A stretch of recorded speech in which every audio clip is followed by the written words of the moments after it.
Assalamualaikum warahmatullahi wabarakatuh. Selamat pagi dan salam sejahtera untuk kita semua. Alhamdulillahirabbil alamin. Puji syukur kita panjatkan kehadirat Allah Tuhan yang Maha Esa, karena pada pagi hari ini kita dapat berkumpul di kelas yang sederhana ini. Kami ucapkan terima kasih untuk Bapak Ibu Guru karena bersedia meluangkan waktunya untuk hadir pada acara kita pada pagi hari ini dengan rangkaian acara diseminasi aksi nyata modul 1.4 Budaya Positif Sekolah calon guru penggerak angkatan 11 SD Negeri 1 Rubung Buyung, Kabupaten Kota Waringin Timur, Kalimantan Tengah. Sebelumnya akan saya sampaikan susunan acaranya. Yang pertama pembukaan, yang kedua menyanyikan lagu Indonesia Raya, yang ketiga menyanyikan lagu Mars Habaring Burung, yang keempat menyanyikan lagu Mars Guru Penggerak, yang kelima sambutan kepala sekolah, yang keenam doa, dan yang terakhir yaitu acara inti dari pemateri kita yaitu Pak Eko Pratama.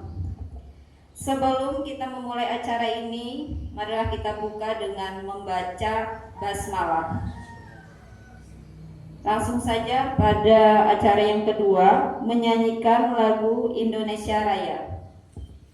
Hadirin dimohon berdiri. Hidup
berdiri dimohon duduk kembali.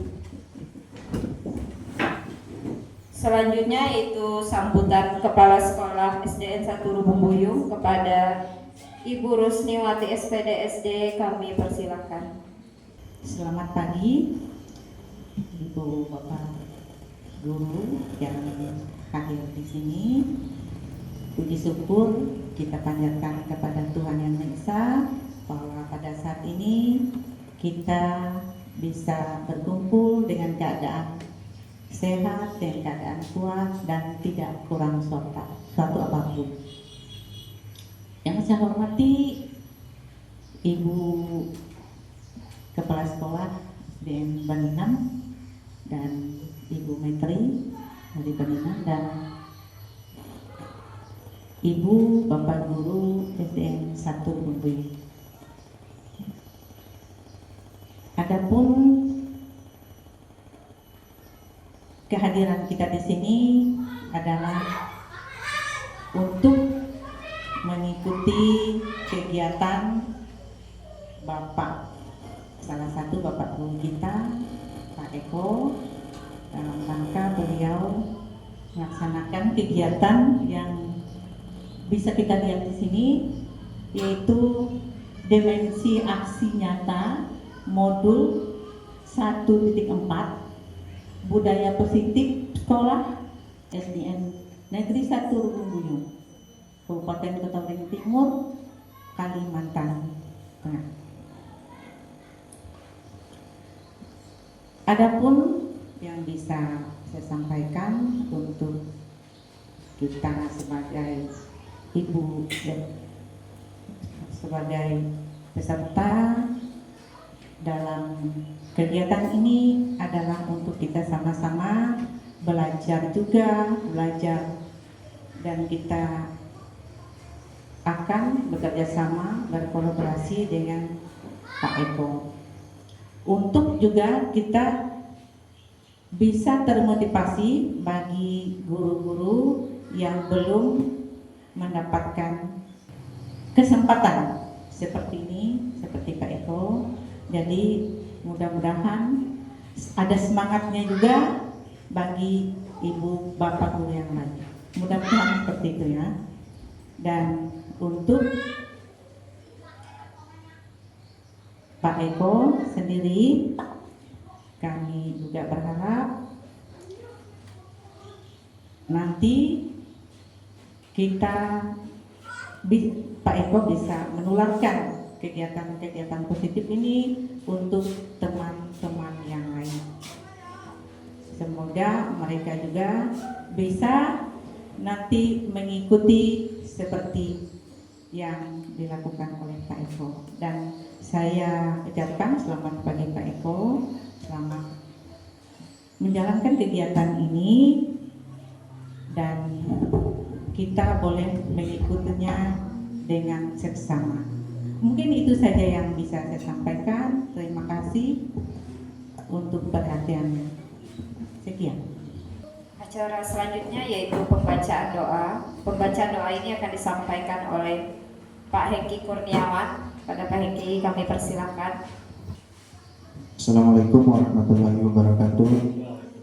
Ya, di sini saya memimpin doa di mana sama-sama kita menundukkan kepala, menandakkan tangan, seraya berdoa kepada Tuhan Yang Maha Esa, Allah Subhanahu Wa Taala. Ilahi dirti Nabi Mustafa Rasulullah Sallallahu Alaihi Wasallam wa kiram syedina lillahi al-Fatihah. A'udzu billahi minasyaitonir rajim. Bismillahirrahmanirrahim. Alhamdulillahi rabbil alamin arrahmanir rahim maliki yaumiddin. Iyyaka na'budu wa iyyaka nasta'in ihdinas siratal mustaqim siratal ladzina an'amta 'alaihim ghairil maghdubi 'alaihim waladdallin. Amin. Allahumma shalli wa sallim Muhammadin fil awwalin, Allahumma shalli wa sallim Muhammadin fil akhirin, wa sallim radhiyallahu tabaraka wa ta'ala sayyidina fi rasulillahi ajma'in. Amin amin amin ya Allah. Bismillahirrahmanirrahim. Allahumma inna nas'aluka salamatan fi dinina wa afiatan fi jasadina wa hidayatan fi ilmi wa barakatan fi rizqi wa tawbatan qabla al-maut wa rahmatan dan maut wa maghfiratan ba'da al-maut. Allahumma hawina fi syakaratil maut wa najatan min nar wa fa'il hisab. Rabbana atina fid dunya hasanah wa fil akhirati hasanah wa qina adzabannar. Subhana rabbil izzati amma yasifun, wassalamu ala mursalin, walhamdulillahi rabbil alamin. Waalaikumsalam warahmatullahi wabarakatuh. Acara selanjutnya itu acara inti kita pada pagi hari ini. Kami persilahkan untuk Pak Eko Pratama untuk menyampaikan materinya, yaitu desiminasi budaya positif. Kami persilahkan untuk Pak Eko. Assalamualaikum warahmatullahi wabarakatuh. Selamat pagi, salam sejahtera untuk kita semua. Terima kasih kepada Ibu Kepala Sekolah SD 1 Rubung Buyung yang telah memberikan waktu dan jadwal untuk saya menyampaikan aksi nyata modul 1.4 dalam program Guru Penggerak Desiminasi Budaya Positif di SDN Negeri 1 Rubung Buyung. Perkenalkan, nama saya Eko Pratama. Di sini saya sebagai calon guru penggerak angkatan 11 Kabupaten Kota Waringin Timur, Kalimantan Tengah. Sebelum kita memulai, karena ini pas ya, saling berpasangan, kita melakukan ice breaking sebentar. Silakan Bapak Ibu yang sudah berpasangan berhadap-hadapan.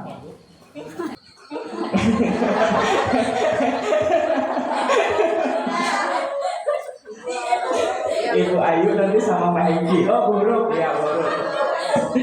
Berpasang-pasangan ya.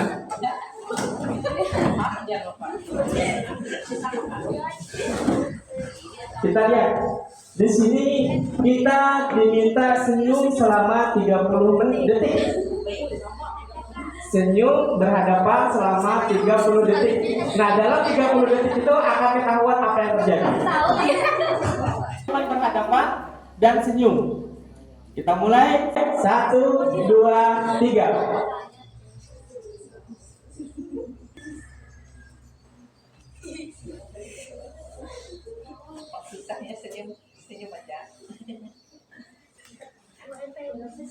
Ada yang klip-klip matanya.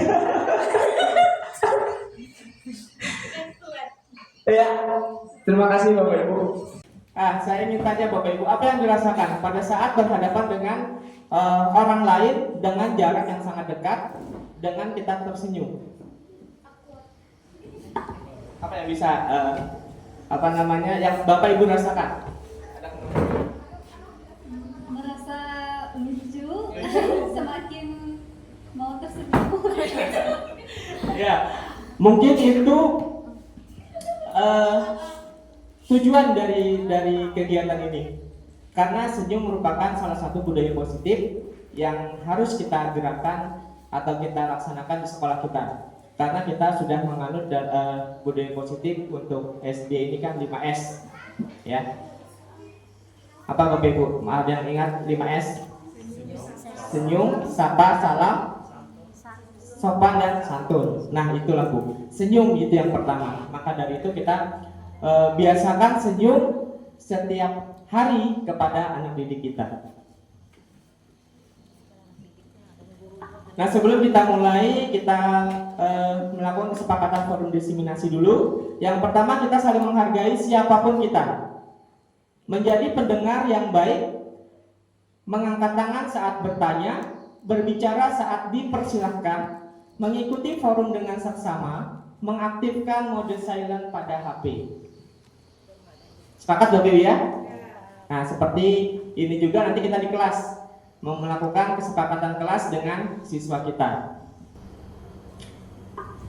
Nah, di sini Bu. Jadi seorang guru yang baik harus memiliki kemampuan dalam mewujudkan budaya positif di sekolah. Budaya positif tersebut dapat dijalankan dengan menerapkan konsep-konsep inti seperti disiplin positif, motivasi perilaku manusia, keyakinan sekolah atau keyakinan kelas, karena kita kebanyakan guru kelas, jadi kita melaksanakan keyakinan kelas. Kebutuhan dasar manusia, posisi kontrol restitusi dan segitiga restitusi.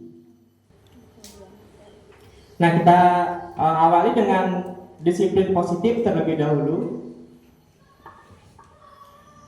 Nah, disiplin positif merupakan suatu cara penerapan disiplin yang mengajarkan anak bertanggung jawab dan menumbuhkan kesadaran diri berdasarkan nilai-nilai kebajikan. Nah, apa Bu nilai-nilai kebajikan itu? Banyak Bu ya.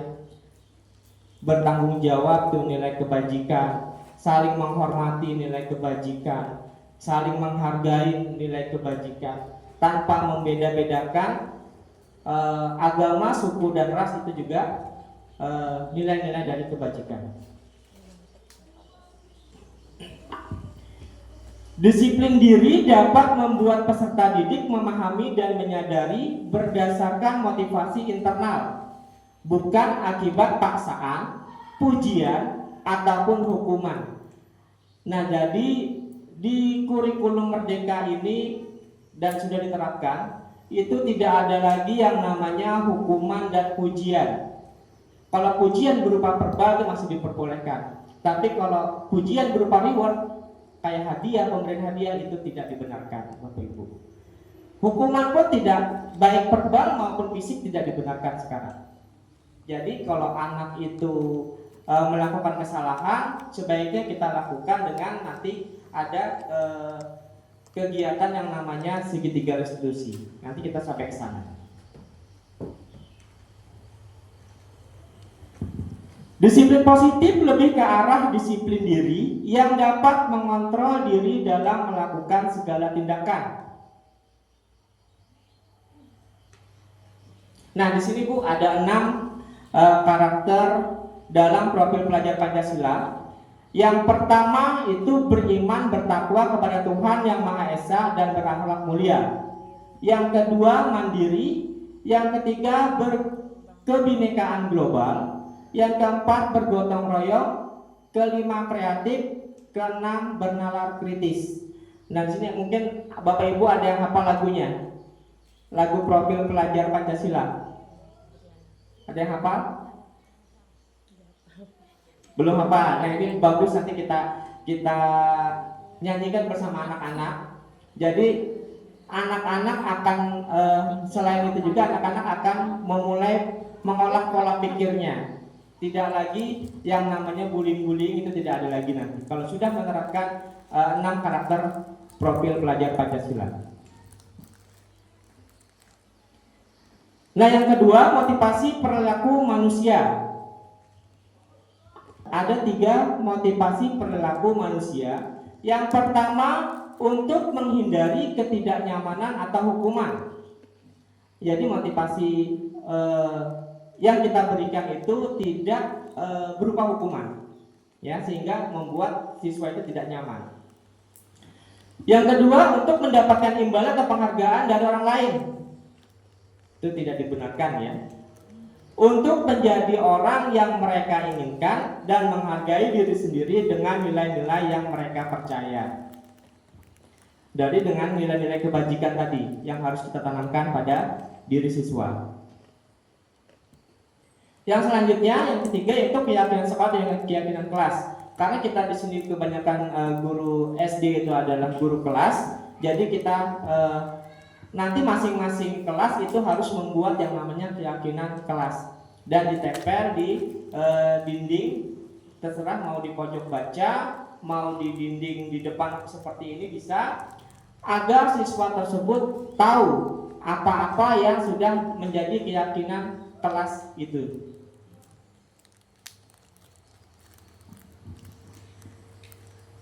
Keyakinan kelas, guru berperan dalam mewujudkan terbentuknya keyakinan sekolah atau kelas dengan adanya kesepakatan antara guru dan peserta didik. Nah, jadi harus ada kesepakatan antara guru dan peserta didik. Peserta didik yang membuat pernyataan, guru yang mengontrolnya.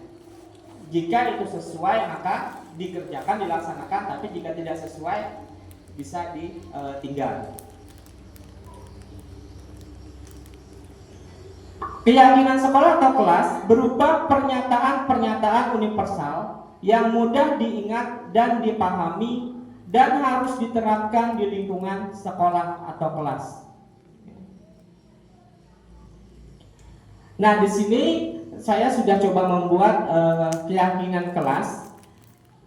Jadi keyakinan kelas itu terbentuknya dari setiap anggota perlu belajar, senang, melakukan tugas, saling menghargai dan merasa aman. Selalu bersikap positif, senantiasa menjadi diri terbaik, percaya dan menghormati orang lain serta barang miliknya, senantiasa membantu. Dari itu muncullah atau terbitlah kesepakatan kelas, keyakinan kelas. Yang pertama, masuk kelas sebelum jam 7, mengerjakan PR-nya di rumah, masuk dan keluar kelas sesuai jam, berbicara sopan dan santun, baju seragam dimasukkan, menggunakan dan merawat fasilitas atau peralatan dengan baik, menyerahkan uang kas tepat waktu. Ini bagi yang kelasnya melakukan kesepakatan untuk ada uang kas. Karena kami ada uang kas, jadi saya masukkan. Piket sesuai jadwal, menjauhi rokok, HP dengan catatan siswa tidak boleh menggunakan HP apabila bermain. Tapi jika membawa HP ke sekolah bagi kelas 6 itu diperbolehkan karena saya terutama akan menerapkan aplikasi-aplikasi pembelajaran seperti Quizzes dan Google Form. Senjata tajam dan miras, meletakkan sampah pada tempatnya, menjaga kebersihan lingkungan kelas, selalu mengganti kaos olahraga dengan baju identitas setelah olahraga, berperilaku sopan dengan warga sekolah, memperhatikan penjelasan guru saat jam pelajaran, duduk di kursi dengan rapi, bermain di dalam kelas, di lapangan atau di teras kelas, menghargai orang lain yang sedang berbicara atau berpendapat. Jadi keyakinan kelas yang kami buat di kelas 6 itu nilai kebajikan yang kami ambil yaitu menghormati dan bekerja sama. Jadi kami meyakini bahwa sangat penting untuk menghormati semua orang dan barang milik orang lain. Dan kami meyakini bahwa sangat penting untuk mengerjakan segala pekerjaan atau mengikuti kegiatan yang telah ditugaskan baik dari sekolah maupun dari wali kelas. Nah, kita ice breaking lagi Bapak Ibu. Apa kira-kira ice breakingnya? Kita main tebak-tebakan aja Bapak Ibu ya. Saya punya, nanti Bapak Ibu ikutin kata-kata saya. Kalau saya bilang 1 berarti Bapak Ibu bilang 1. Sekarang saya mulai. Bola, bola, bola, bola, tendang, tendang, tendang, tendang. Silakan Bapak Ibu ikuti. Bola, bola, bola, bola, tendang, tendang, tendang. Tendang, tendang, tendang, tendang, bola, bola, bola, bola.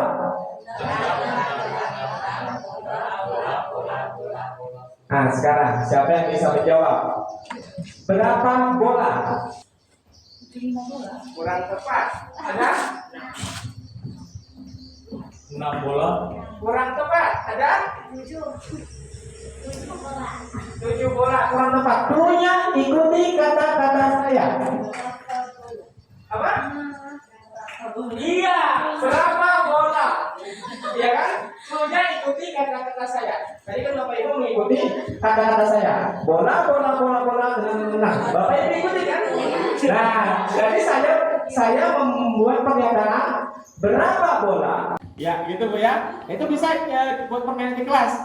Jadi anak berpikir. Jadi anak harus fokus dalam menyimak apa yang disampaikan gurunya. Jadi selain itu juga siswa dapat berpikir dengan baik.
Nah, kita lanjutkan Bapak Ibu ya.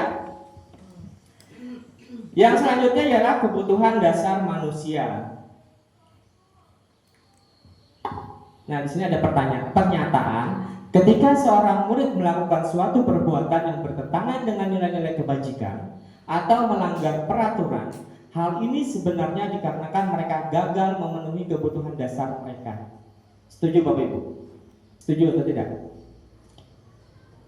Jadi ketika seorang murid melakukan suatu perbuatan yang bertentangan dengan nilai kebajikan, itu dikarenakan mereka gagal memenuhi kebutuhan dasar mereka. Kalau saya setuju Bapak Ibu. Karena hal-hal atau perbuatan-perbuatan dilakukan oleh peserta didik kita itu akan dilakukan mereka apabila kebutuhan dasar mereka baik di rumah ataupun di sekolah tidak terpenuhi. Nanti ada kita kasusnya Bapak Ibu. Nah, di sini jadi kebutuhan dasar manusia itu ada 5. Yang pertama, bertahan hidup. Yang kedua, kasih sayang dan rasa diterima. Yang ketiga, penguasaan. Yang keempat, kebebasan. Dan yang kelima, kesenangan. Nah Bu, ini yang saya bilang ada studi kasus. Kita bisa baca bersama. Ibu Zulaiha, guru wali kelas 6, sedang bingung menghadapi ulah salah satu peserta didik di kelasnya yang bernama Tommy. Beberapa anak telah mengeluhkan Tommy yang seringkali meminta bekal makan siang mereka dengan paksa.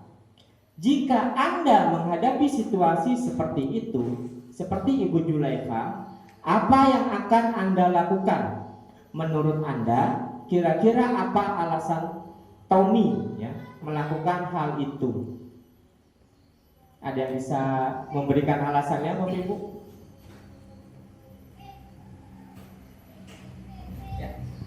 Terima kasih untuk kesempatannya.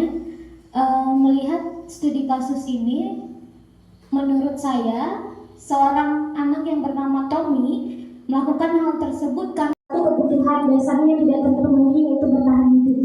Yang saya lakukan apabila saya berada di situasi seperti Ibu Zulaika ini, melihat anak yang bekerja, saya akan menanyakan apakah di rumah dia sudah sarapan atau belum. Bisa jadi dia melakukan itu karena dia kelaparan. Dan yang bisa kita lakukan adalah mungkin menawarkan dia makan, memberi dia makan, atau memang anak-anak seperti ini biasanya dilatar belakangi oleh beberapa anak di rumah itu sering kebutuhannya tidak diperhatikan. Misalkan makanannya, kemudian mungkin dia ke sekolah tidak diberi jajan sementara yang lain diberikan.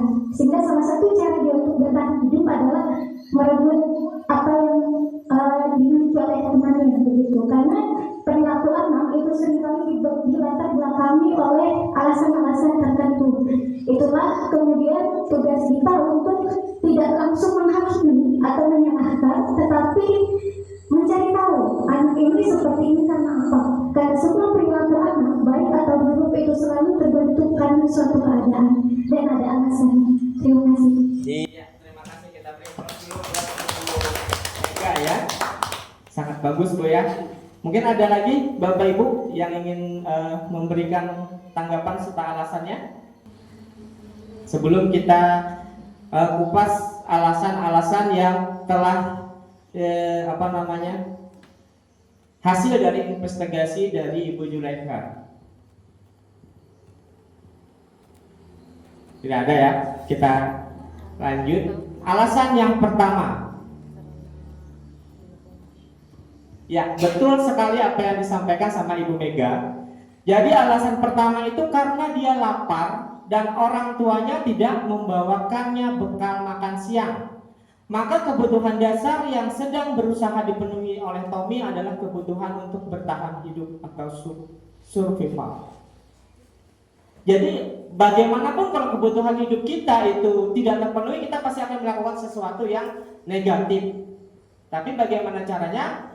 Kita sebagai guru itu bijak dalam menangani kasus-kasus seperti ini. Kita lihat alasan yang kedua. Karena dia merasa senang temannya jadi memperhatikan dia. Berarti dia kurang perhatian, baik itu di rumah maupun di sekolah. Ketika temannya melaporkan tindakannya itu pada gurunya, dan gurunya memberitahu orang tuanya, sehingga orang tuanya jadi memperhatikan dia, maka kebutuhan dasar yang sedang dipenuhi Tommy adalah kebutuhan akan kasih sayang dan rasa diterima.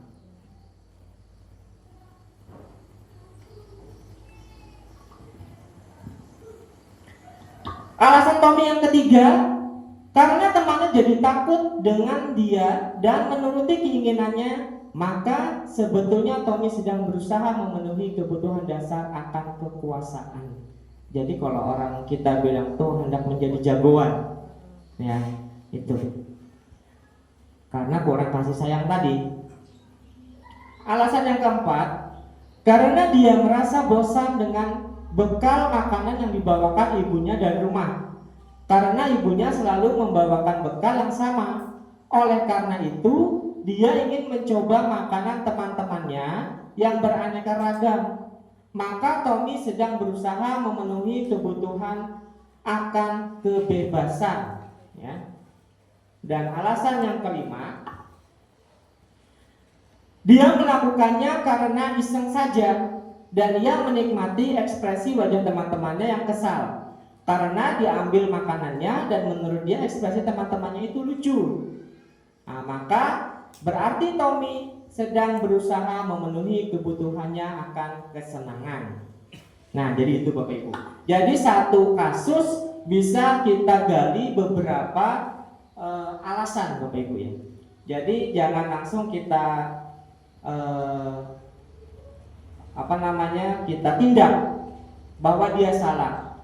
Jadi kita harus tahu dulu apa alasan dia melakukan hal itu. Seperti kasus pada saat ada pendampingan kemarin, ada siswa yang berkelahi. Apa yang dilakukan oleh pendamping saya kemarin? Yaitu melakukan segitiga restitusi. Tapi beliau melakukan yang namanya segitiga yang pertama, tahap yang pertama, yaitu melakukan penyesuaian identitas, ya. Nanti kita lihat di sini. Nah, yang keempat yaitu posisi kontrol restitusi. Ada 5 posisi kontrol restitusi. Nah, ini sangat penting bagi kita sebagai seorang guru. Yang pertama, guru sebagai penghukum. Itu dulu. Sekarang tidak diperbolehkan. Yang kedua, guru sebagai pembuat merasa bersalah. Ini sewaktu-waktu kita perlukan karena agar siswa itu tidak mengulanginya kembali dan merasa bersalah bahwa yang dia lakukan itu memang salah. Guru sebagai teman, guru sebagai pemantau, dan guru sebagai manajer.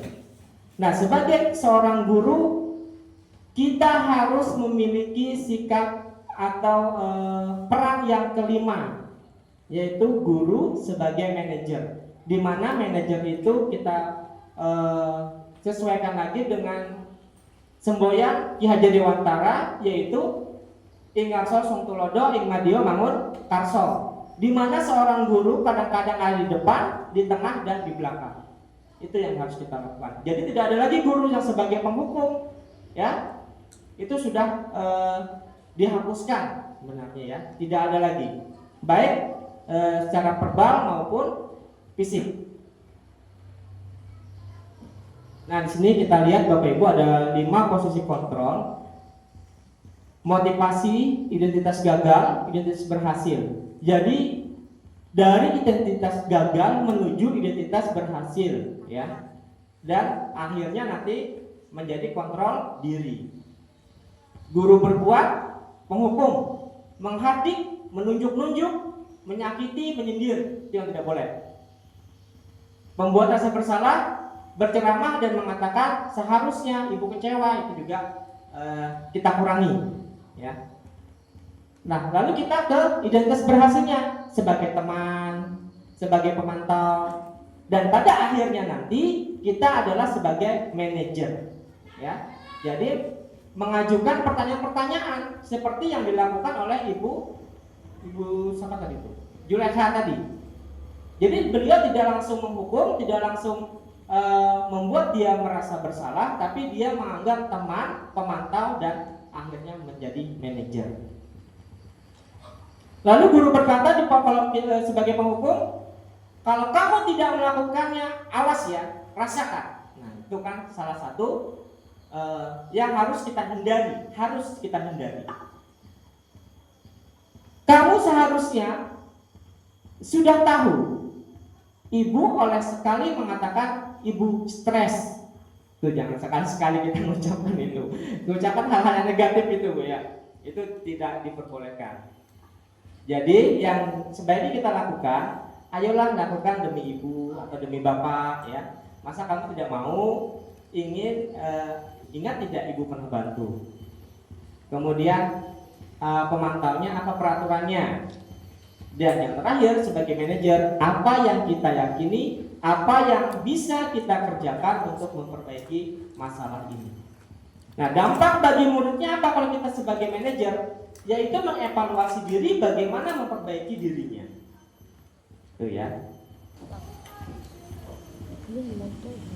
Nah, posisi kontrol restitusi, di antara kelima posisi kontrol tersebut, sebaiknya seorang guru menggunakan posisi kontrol sebagai manajer. Ini yang harus kita tanamkan dalam diri kita. Sebagai manajer, guru dapat berbuat sesuatu bersama peserta didik, mempersilahkan peserta didik bertanggung jawab dan mendukung peserta didik agar dapat menemukan solusinya. Selain itu, posisi manajer mengacu pada restitusi yang dapat menjadikan peserta didik sebagai manajer bagi guru sendiri, bagi dirinya sendiri, sehingga dapat tercipta identitas positif pada diri peserta didik. Nah, ini yang penting, segitiga restitusi. Jadi tahapan-tahapan segitiga restitusi, yang pertama menstabilkan identitas. Yang kedua, validasi tindakan yang salah dan menanyakan keyakinan kelas. Ini yang saya lakukan pada saat praktek kemarin. Jadi seandainya di satu kelas itu ada terjadi sebuah kasus, maka kita tidak langsung memberi hukuman atau teguran di depan siswa lain. Tapi kita bisa memanggil ke kantor, kita stabilkan dulu apa identitasnya, lalu kita validasi dan menanyakan keyakinan kelas apa yang sudah disepakati. Nah, di sini kita lihat menstabilkan identitas dilakukan berdasarkan prinsip bahwa membuat kesalahan adalah bagian dari proses pembelajaran yang nantinya akan menggeser identitas gagal ke arah identitas sukses atau berhasil. Jadi menstabilkan identitas itu yang pertama, berbuat salah itu hal yang manusiawi. Tidak ada manusia yang sempurna.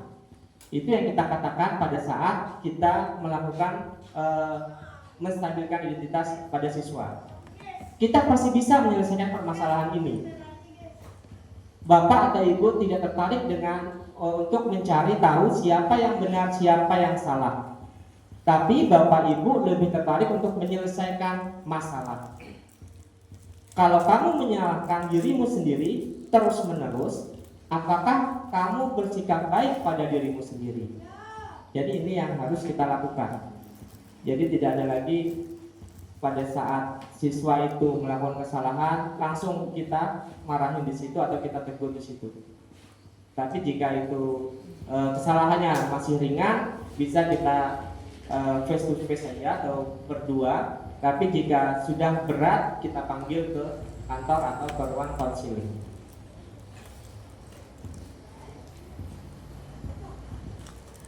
Jadi tindakan yang kedua itu validasi tindakan yang salah. Validasi tindakan yang salah dilakukan berdasarkan prinsip bahwa setiap perilaku berupaya memenuhi suatu kebutuhan tertentu, sehingga guru atau orang tua akan bergeser dari pemikiran stimulus respon menjadi proaktif, serta akan lebih mengenali dan mengakui kebutuhan peserta didik atau anaknya.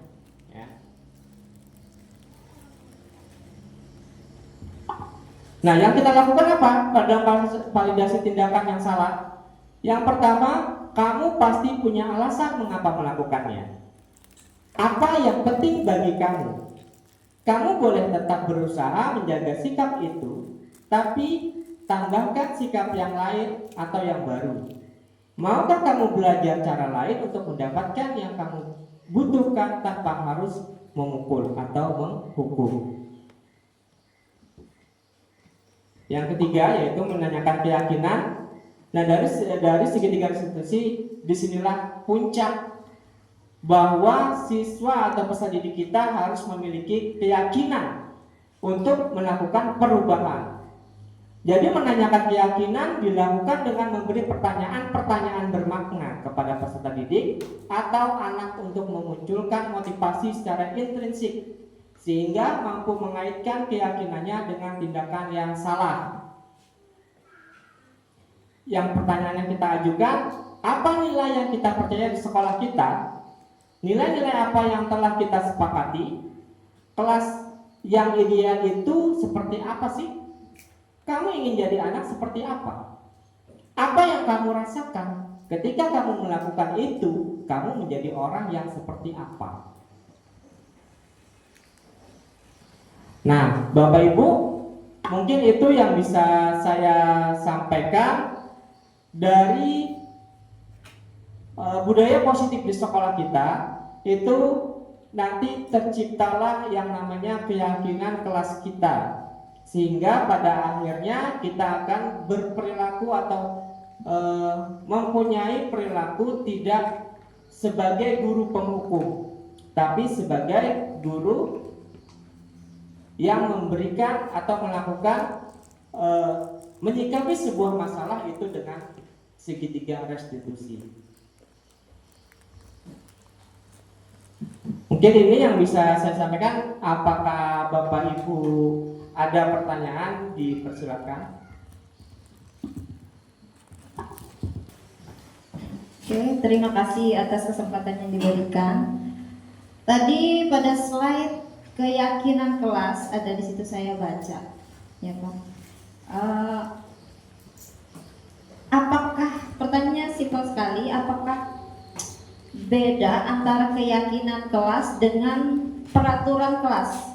Padahal itu kan sama secara komposisinya dari satu. Punya saya seperti itu peraturan kelas. Apakah apa bedanya keyakinan kelas dengan peraturan kelas?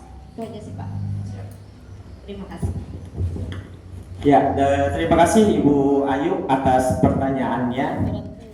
Jadi sebenarnya peraturan kelas itu dengan keyakinan kelas itu berbeda. Kenapa jadi saya berbeda? Peraturan kelas itu merupakan larangan. Tapi kalau keyakinan kelas itu merupakan pernyataan positif. Tapi lahirnya keyakinan kelas ini dari peraturan kelas. Contoh, peraturan kelas kita tidak boleh nih. Ini termasuk keyakinan kelas. Karena kalimatnya kalimat positif. Tapi kalau kalimatnya negatif, dilarang membuang sampah sembarangan. Itu peraturan kelas. Tapi kalau keyakinan kelasnya, buanglah sampah pada tempatnya. Itu yang membedakan. Jadi peraturan kelas menghasilkan keyakinan kelas. Jadi jelas antara peraturan kelas dengan keyakinan kelas itu berbeda. Bagaimana Ibu? Ya, terima kasih. Yang semoga dengan jawaban ini nanti kita bisa menerapkan semua kelas, bahwasanya kita ada membuat peraturan kelas dan keyakinan kelas. Nanti kita tempel, apakah kita buat binder atau kita buat kreasi kita dari karton, karena itu akan membuat siswa selain kita budayakan positif, ya budaya positif yang kita terapkan, juga siswa akan budaya literasinya. Karena dengan banyaknya tulisan-tulisan yang ada di kelas kita, itu membuat siswa sekilas pasti membaca. Dengan membaca berarti budaya literasinya semakin hidup. Apalagi kalau di kelas kita sediakan mading. Jadi untuk kreasi siswa membuat apapun karya siswa, baik itu puisi, tulisan dan lain-lain, itu bisa kita buat, kita tampilkan, kita pajang di kelas. Mungkin itu. Ada lagi Bapak Ibu? Terima kasih atas kesempatan yang diberikan kepada kami. Seperti kata Ibu Ayu tadi, simpel saja pertanyaannya. Karena saya guru kelas 1. Kelas 1 itu sering saya berikan gambar-gambar dan mereka mewarnai. Apa itu termasuk mading juga atau majalah tinggi? Ya, terima kasih. Siap. Jadi kalau gambar-gambar berupa hasil karya anak atau mewarnai Bu ya, itu bisa kita katakan mading. Cuman itu nanti ada yang namanya tempelan dinding. Nah, jadi tetap masuk ke mading karena itu dipajang di kelas. Jadi namanya mading kelas. Bisa. Iya. Jadi itu nanti kalau kreatif lagi, Ibu bisa membimbingnya lagi untuk bercerita dari gambar itu. Jadi dengan tulisan dia, kemudian ide dia, misalnya dia berfantasi atau berimajinasi bahwasanya ini adalah pemandangan dan lain-lain. Itu adalah karya dia. Jadi itu yang kita hargai. Jadi anak itu merasa, oh aku dihargai sama ibu, sama bapak. Gitu. Terima kasih Bu. Terima kasih atas kesempatannya. Di sini saya terima kasih telah diundang untuk mengikuti kegiatan diseminasi di Sekolah SD Negeri 1 Bukuyung.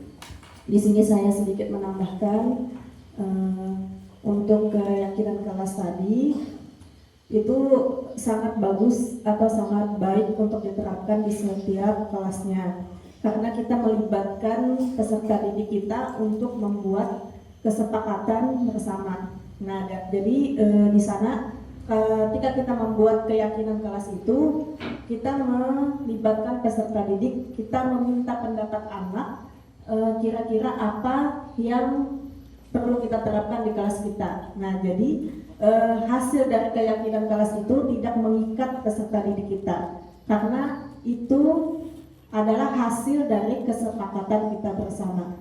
Jadi anak itu tidak kesannya itu tidak terpaksa, tapi dia akan menjalankan keyakinan itu dengan rasa senang, rasa bahagia. Nah, kita itulah yang ingin kita capai, yaitu membuat peserta didik merasa nyaman, aman, dan senang dia berada di kelas.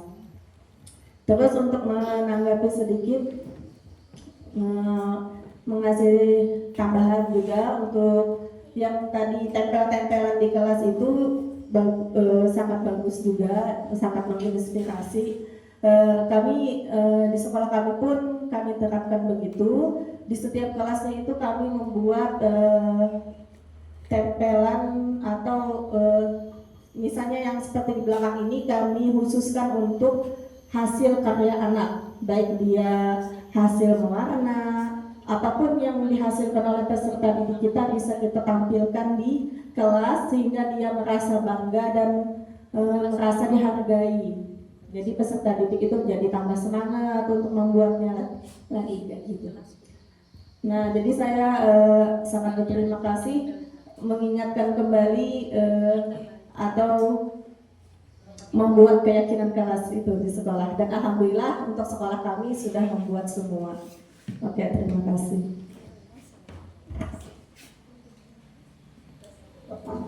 Iya, terima kasih buat Ibu Kepala Sekolah SD 1 Baninan. Mudah-mudahan apa yang sudah diterapkan di SD 1 Baninan, kami juga bisa menerapkannya. Mungkin ada lagi Bapak Ibu? Oh ya, Pak.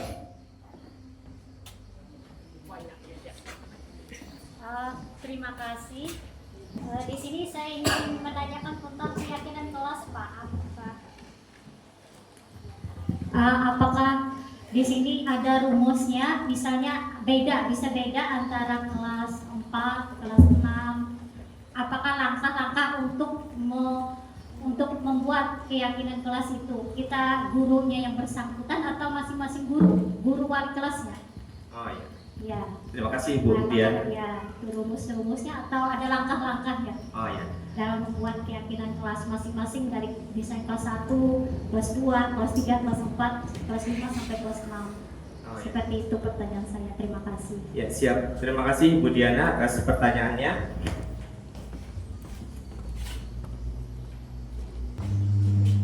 Nah, jadi keyakinan kelas khususnya di SD dari kelas 1 sampai kelas 6 itu tidak harus sama. Tapi apa yang ibu sepakati dengan siswa itulah yang diterapkan. Jadi contohnya seperti punya saya ini belum tentu bisa dilaksanakan di kelas lain. Nah, jadi sesuaikan dengan apa yang sudah diyakini antara ibu dengan siswa atau peserta didik, yang peserta didik itu bisa melaksanakannya dengan tidak terpaksa atau happy. Bahwasanya kalau rumusnya itu tidak ada, tapi bagaimana cara kita membimbing peserta didik untuk membuat pernyataan-pernyataan dan itu bisa dilakukan tanpa ada paksaan. Mungkin itu Bu. Ya, terima kasih Bu. Mungkin ada lagi Bapak Ibu. Terima kasih untuk kesempatan yang diberikan. Saya tertarik dengan slide yang pertama, kalau tidak salah tentang disiplin positif.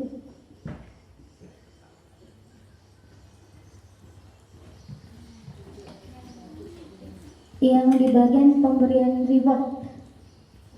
Ya.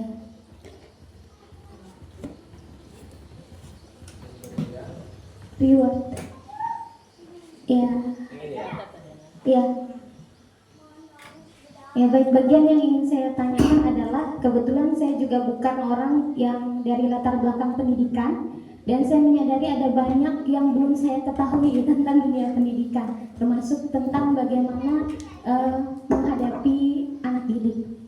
Nah, saya tertarik di bagian pemberian reward. Tadi dikatakan bahwa kalau kurikulum merdeka sekarang itu sudah dihapuskan untuk pemberian reward atau hadiah kepada anak, kecuali yang non-verbal.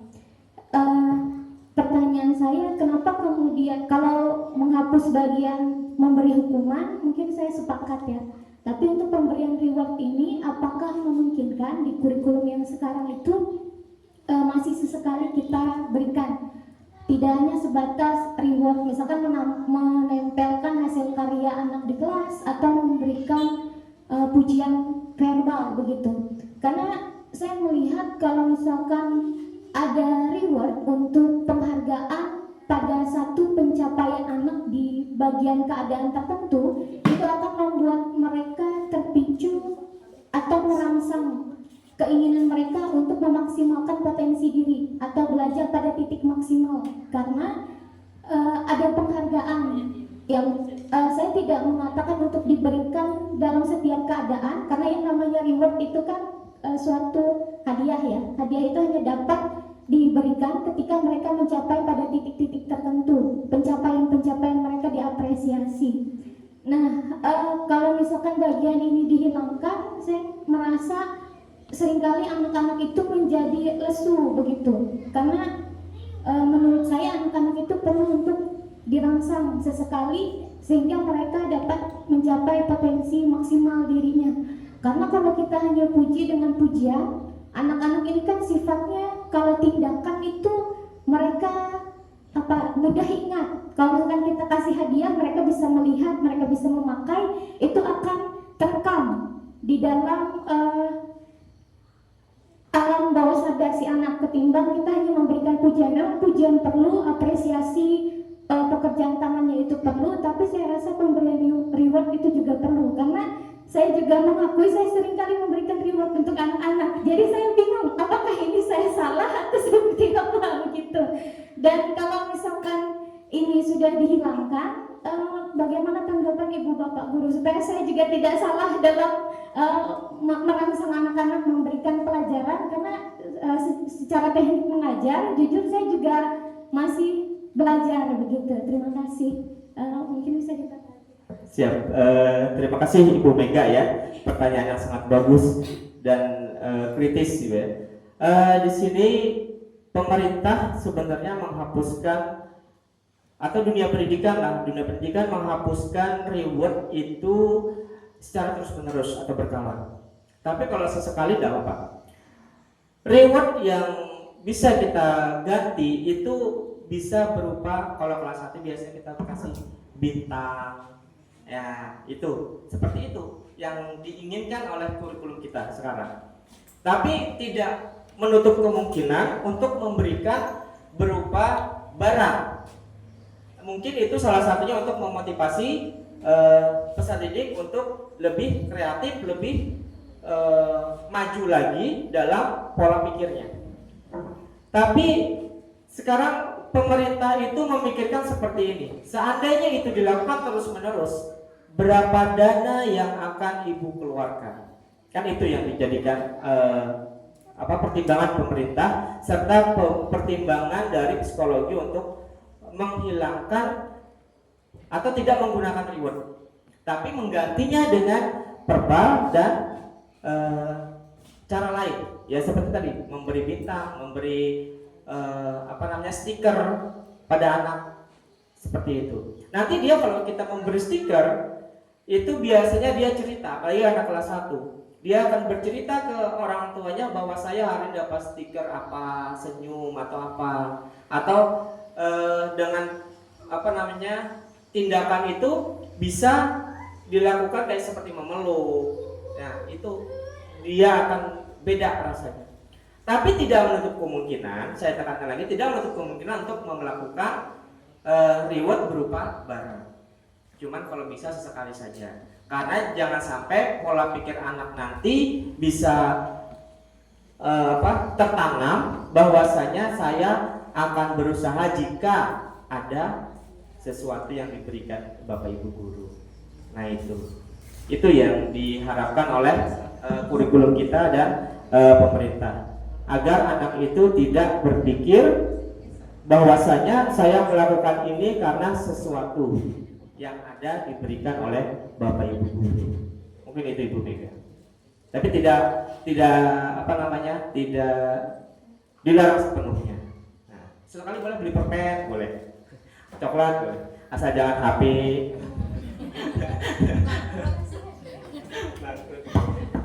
Bagus? Oh bisa. Ya, terima kasih kepada Pak Eko diberikan kesempatan kepada saya untuk memberikan pertanyaan. Nah, jadi begini pertanyaannya, tadi seperti yang sudah saya simak, penerapan budaya positif dari 5S, profil pelajar Pancasila, kebutuhan dasar manusia, dan segitiga restitusi. Nah, tadi saya lihat pada slide segitiga restitusi itu tadi ada 3 tahapan. Nah, di sini yang jadi pertanyaan tuh kira-kira apa saja sih ketiga dari segitiga itu? Karena kan segitiga ini memiliki 3 sudut yang berbeda. Apa sih perbedaannya dalam yang segitiga restitusi? Karena seperti yang tadi kan restitusi itu yang pertama tadi kan tahapannya menstabilkan identitas, yang kedua validasi tidak masalah, dan menanyakan keyakinan. Nah, di sini saya masih bingung, kira-kira apa sih yang segitiga itu? Segitiga yang dimaksud dengan segitiga restitusi. Yang demikian bisa saya tanyakan agar dapat memahami lebih jauh begitu. Siap, terima kasih Bapak Gus atas pertanyaannya. Ini pertanyaan yang sangat luar biasa juga ya. Nah, segitiga restitusi di sini adalah langkah-langkah yang ditempuh oleh seorang guru. Tapi biasanya di sini dilakukan oleh guru BK kalau di tingkat SLTP dan SLTA. Tapi karena kita sebagai guru kelas itu mencakup semua, jadi kita sebagai guru BK, sebagai guru kelas, kita juga harus menguasai. Jadi langkah-langkah segitiga restitusi tadi ada 3 tahapan. Yang pertama, menstabilkan identitas. Jika peserta didik melakukan sebuah, anggaplah kasus atau kesalahan atau tindakan yang berbuat salah gitu ya. Jadi kita yang pertama adalah kita tanya dulu apa sebenarnya yang terjadi. Itu kita menstabilkan identitas. Apa yang terjadi? Kita gali, lalu kita masuk ke tahap yang kedua, yaitu validasi tindakan yang salah. Kita tanya kepada siswa atau peserta didik, apakah tindakan dia tadi salah atau benar. Tapi di sini kita tidak mencari salah benarnya. Kita hanya ingin anak itu paham bahwa tindakan yang dia lakukan itu tidak tidak harus dilakukan. Itu yang kedua. Dengan cara kita meyakinkan memang kita itu adalah manusia yang tidak sempurna, kita bisa melakukan kesalahan gitu. Tapi jangan pada si tindakan yang salah itu kamu salah seperti itu, tidak. Tapi kita meyakinkan pada anak bahwa tidak boleh dilakukan bahwa seperti itu. Dan kita meyakinkan lagi kepada anak bahwa kita sebagai manusia itu pasti melakukan kesalahan karena tidak ada manusia sempurna. Kita kembalikan lagi untuk penguatan siswa. Dan kita masuk yang ke tahapan ketiga. Setelah kita menanyakan apa sih yang sebenarnya terjadi, kemudian kita yakinkan siswa bahwa kita sebagai manusia yang tidak sempurna, dan kita menanyakan keyakinan. Menanyakan keyakinan inilah poinnya. Apa yang akan siswa itu lakukan atau janji siswa dalam memperbaiki masalah itu. Contoh, misalnya ada yang terlambat datang. Jika terlambat datang, kita tidak langsung menghukum atau menghardiknya bahwa kamu seperti ini, kamu seperti itu, tidak. Tapi kita tanyakan kepada dia, apa yang menjadi penyebab dia bisa datang terlambat. Yang pertama. Yang keduanya, kita validasi tindakan yang salahnya. Bahwasanya Bapak juga pernah terlambat, tapi Bapak tidak akan mengulanginya lagi. Karena Bapak juga manusia dan bisa melakukan kesalahan. Itu yang kita tanamkan pada anak. Jadi anak itu tidak merasa begitu bersalah, tapi dia merasa bersalah. Nah, kemudian yang ketiganya, kita tanyakan keyakinannya. Apa seandainya diberi izin lagi, apa yang ingin kamu lakukan agar tidak terlambat? Inilah yang dimaksud dengan keyakinan. Biasanya anak itu alasannya kan kalau terlambat bergadang, main HP terlalu malam, seperti itu. Nah, dari itu kita ambil keyakinannya. Apa yang kamu yakini bahwasanya kedepannya kamu tidak akan terlambat lagi? Otomatis anak akan berpikir, saya tidak akan main HP hingga malam lagi Pak atau Bu. Saya akan menyalakan alarm, ya, sebagai penanda saya agar tidak terlambat lagi. Saya akan meminta orang tua saya untuk membangunkan pagi-pagi. Nah, itulah yang dimaksud dengan menanyakan keyakinan. Jadi dalam segitiga restitusi tadi, yang pertama menstabilkan identitas tadi itu kita menanyakan masalahnya apa. Lalu validasi tindakan yang salah tadi, kita meyakinkan bahwa kepada siswa atau peserta didik bahwasanya manusia itu tidak sempurna dan manusia bisa melakukan kesalahan. Dan yang intinya dari segitiga restitusi adalah menanyakan keyakinan perubahan apa yang akan dilakukan peserta didik jika ingin tidak terlambat lagi, seperti itu. Mungkin itu Bapak Agus yang bisa saya jelaskan. Ya, terima kasih Pak atas penjelasannya. Alhamdulillah bisa dipahami lebih jauh lagi tahapan dalam segitiga restitusi. Ya, terima kasih. Ya, terima kasih kembali Pak. Nah, sebenarnya Bapak Ibu di segitiga restitusi ini mengontrol kita dalam hal emosi. Soalnya ini sudah bukan sudah ya, saya mencoba menerapkannya Dan memang dulu saya sedikit temperamen lah sama anak. Saya sering menegur di depan kelas. Tapi setelah saya terapkan, saya ajak anak itu bercanda, saya ajak anak itu sebagai teman, lalu saya terapkan hal seperti ini, itu membantu kita juga untuk menjaga emosi kita, menstabilkan emosi kita dan mengontrol emosi kita, agar kita itu bisa lebih bijak menghadapi anak bukan sebandel ya, apa yang namanya, seunik apapun anak itu. Iya, betul. Jadi anak itu bermacam-macam, unik, betul unik ya. Jadi kita bisa menyikapinya. Mungkin itu Pak Agus. Ada lagi? Terima kasih atas waktunya. Di sini saya mau menanyakan tentang posisi kontrol restitusi tadinya. Ada 5. Ada guru sebagai penghukum, guru sebagai pembuat merasa bersalah, guru sebagai teman, guru sebagai pemantau, guru sebagai manajer. Tadi ditekankan kita harus menjadi guru yang sebagai manajer. Yang ingin saya tanyakan, seperti apa kita, misal contohnya saja, contoh ke kami seperti apa kita itu sebagai manajer, langkah-langkah apa yang kita mau buat sehingga kita nanti bisa mencapai sebagai seorang guru yang seperti manajer. Kira itu saja pertanyaan saya. Terima kasih. Ya, terima kasih kepada Ibu Saliati atas pertanyaannya. Dan ini pertanyaan sangat sangat penting ya, harus kita miliki sebagai guru, seorang guru. Jadi pernyataan mengapa kita harus sebagai manajer. Dari posisi kontrol restitusi ini ada 5. Tadi sebagai penghukum, pembuat merasa bersalah, teman, pemantau, dan manajer. Kenapa difokuskan kita harus menjadi manajer? Karena manajer ini adalah finalnya dari perilaku kita sebagai guru.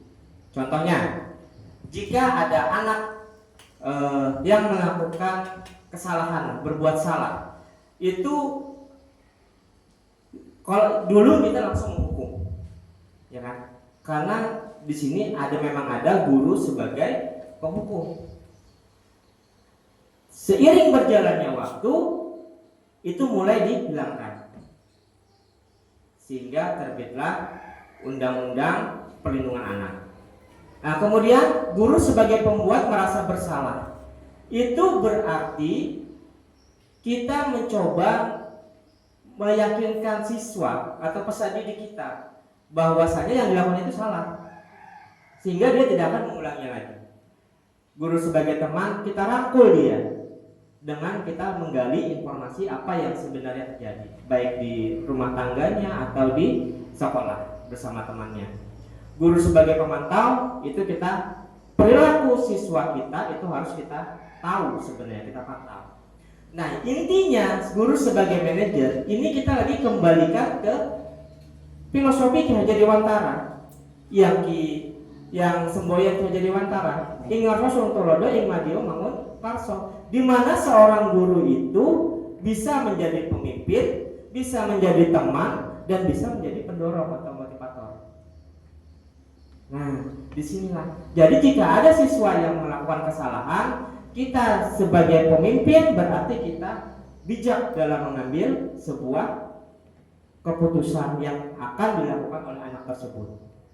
Kemudian kita sebagai teman, kita gali informasi sebanyak-banyaknya. Apa yang sebenarnya terjadi sehingga dia melakukan kesalahan itu, baik itu intern ataupun ekstern dari diri siswa atau peserta didik. Nah, kita sebagai motivator, kita tuh mendorong siswa agar siswa tersebut tidak melakukan kesalahan lagi dan meningkatkan prestasinya. Itu yang dimaksud dengan manajer. Nah, maka dari itu kita dianjurkan posisi kontrol yang terkuat pada diri kita adalah posisi kontrol manajer. mungkin itu Bu. Intinya adalah kita sebagai manajer, sebagai seperti Ibu Kepala Sekolah, apabila beliau mendapati anak buahnya yang pasti tahulah anak buah beliau ini sedang terjadi apa, entah di rumah atau di sekolah, pasti beliau tahu. Nah, mungkin itu yang dilakukan Ibu Kepala Sekolah, bahwasanya sebenarnya Ibu Kepala Sekolah sudah melakukan yang namanya segitiga restitusi, tapi tidak disadari. Mungkin itu Bu ya. Melakukan pendekatan-pendekatan itu sudah dilakukan. Mungkin itu Bu. Terima kasih atas yang Iya. sudah cukup memahami. Iya, makasih banyak Bu.